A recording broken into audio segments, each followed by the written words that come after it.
Picture this.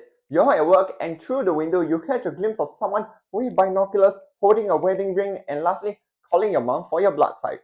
This isn't some thriller scene that you have ever seen in any movies.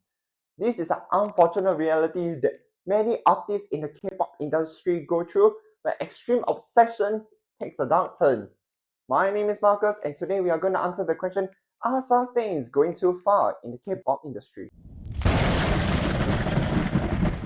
A Saesang is a fan turned into a professional stalker dedicated to tracking their favorite idols' every movement. Airports, dorms, you name it, they could always be there watching you. But why do they even do it nowadays? For Saesangs, it's not just about admiration, it's often a perverse sense of ownership, a delusional sense of intimacy.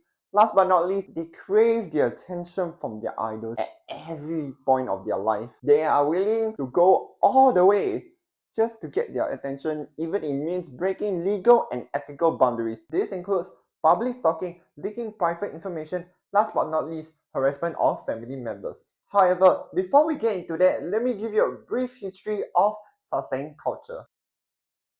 While Saesang culture isn't new, it's been an undercurrent in the K-pop scene since the early 2000s. From handwritten notes to sophisticated digital stalking, the rise of internet and social media has unfortunately given them more tools and platforms to harass our favorite idols. From hacking flight schedules to renting taxis to follow the idols around so like it's a competitive sport. They've been increasingly brazen and technologically advanced, blurring the lines of admiration and criminality. This isn't just an inconvenience, it's the constant state of fear. Imagine at any public event or private moment, there will be eyes watching you from an unknown angle. This unfortunately hit Nayeon when her stalker Josh was able to board the same plane as her just to confess his love for her. He was seen arguing and fighting security guards and Nayeon's manager just to avoid this Saesang to get to Nayeon. This unfortunately puts a psychological stress for Nayeon as she felt like she cannot be safe in any moment. Ever since that incident, Nayeon has been placed under police protection and JYP, Nayeon's agency, has filed an official restraining order against Josh on January 8, 2020. Leaking private information. The level of details that Saesangs were able to acquire is actually pretty scary. The levels of details that Saesangs were able to get is actually pretty terrifying. They often achieve this through illegal means, whether it's to bribe by airport staff for flight manifests, hacking into their personal account, or even getting information from disgruntled insiders.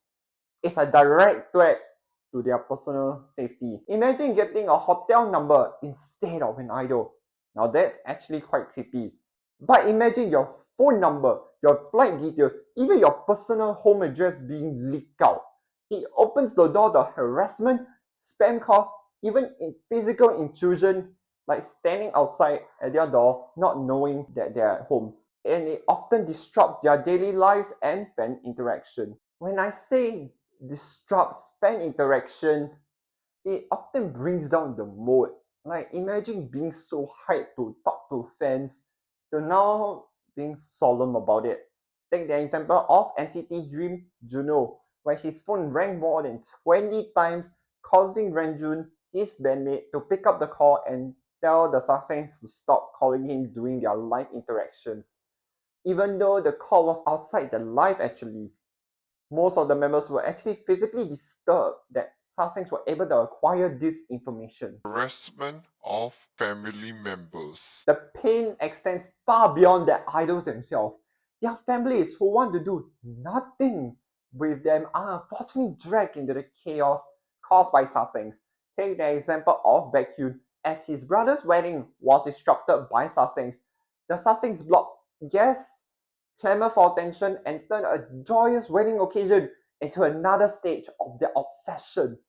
This kind of action takes a heavy emotional toll on the idols themselves as they felt like they were the ones responsible for the actions of the Saesangs. The incidents I have discussed so far highlights the daily threats that Saesangs do on a daily basis. But these cases I'm about to bring out redefines the word too far. Actions so dangerous, so outrageous, that they reveal the dangerous depth that a Saesang can go. It doesn't matter if they were to break laws, ethical boundaries, legal boundaries, they will do whatever it takes just to get their idol's attention. These stories that I'm about to mention now is how I define too far. In 2006, TVXQ's leader Yunho was given an orange juice by a Saesang, whom he thought was a staff member on site. However, upon consumption of the drink, he began to feel nauseous and vomit on site, and noted an odd chemical smell from the orange juice. It was later reported that the orange juice was filled with superglue, which intended to kill him on the spot. This act requires him to be hospitalized, and this incident unfortunately caused him a lasting panic disorder. Well, the perpetrator herself surrendered to the police a few days later.